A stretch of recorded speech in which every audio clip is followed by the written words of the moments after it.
So we're here to solve this Tapa by Serkan Yürekli called MJ.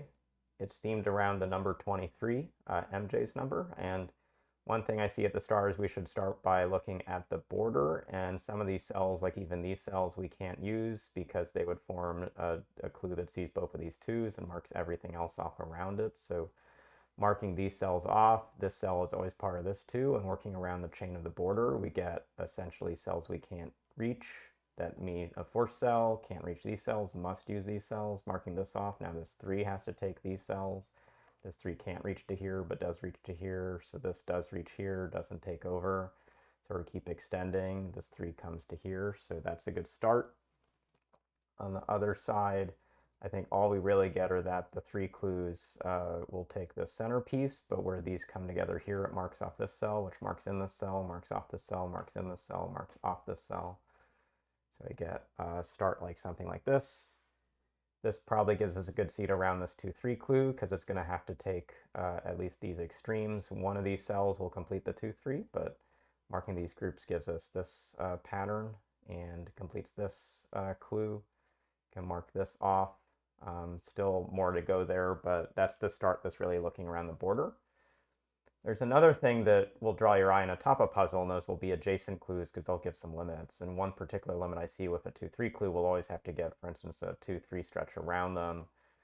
Let's look at this clue in particular. If I take a cell like this and don't shade it, I leave behind a block of 5 where I could get one of these groups in, but I basically also, in shading this cell off, shade the one around it off, and that's impossible. So in a cell like this, or in a cell like this, for this 2-3 clue, these must be shaded. There's no pattern that gets 2-3 around that doesn't use those cells. Same is true here. The cell immediately to the left and immediately to the right, where it has these 7 cell groups to look at, will be shaded. So these get marked in around the 2-3 pairs. Notice one thing that then means is that whichever of this cell or this cell I take to complete this clue, these opposite ones are never used in a 2-3 shading when it's in this particular pattern with another 2-3 clue right next to it. So marking those in now gives us places where we'll connect back to the progress we've already made. For instance, this top part is isolated if it doesn't come down to here. So these get marked in. This 2-3 clue needs to take these cells to get a group started, but looking across these, we now can't take this to form another 2-3 group. So this comes in, 2x2 rule marks these off. This now has to take this cell to finish, take this cell to finish. Marking those in gives us these cells. That completes a set of clues around these 3s. It actually now fills this in, which will complete this. This 3 now is done with those clues. This 2 is completed, so this 3 gets over like this. These are completed, so this 3 gets over like this. These are completed, and we get this shading. This 2-3 has to come up and take this to have a valid pattern, but we need to then take 3 cells here, so we do. This has to come up to form a valid pattern, needs to take these 2 cells to be a 2-3. Can look at connectivity at this moment, and this bottom and right side of the grid have to come through the center channel or they won't stay connected. So this marking we can put in.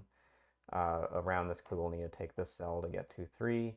This, for connectivity, will now have to come over to this side, like so. This 2-3 can't take this clue, so for connectivity, we've got to come like this. Need to get 2 more cells in the space. Those will have to be these, and connectivity forces that last spot. This 2-3 has to take this cell to get completed. That marks this off, and for connectivity, we're going to have to come like this. So this pattern looks exactly like it did on the right side. Got to get 2 more cells around this clue. Those have to be these. This group now is going to need to take the 3 it has, the 2 that's there, and we finish the puzzle. So a great challenge. Really took some observations around the border, but also observations around these 2-3 paired clues in the center and how those work together to be the right seeds, and then connectivity and just looking clue by clue by clue really got through the end. So a good medium difficulty puzzle. Hopefully you got something through this video, and we'll see you again soon.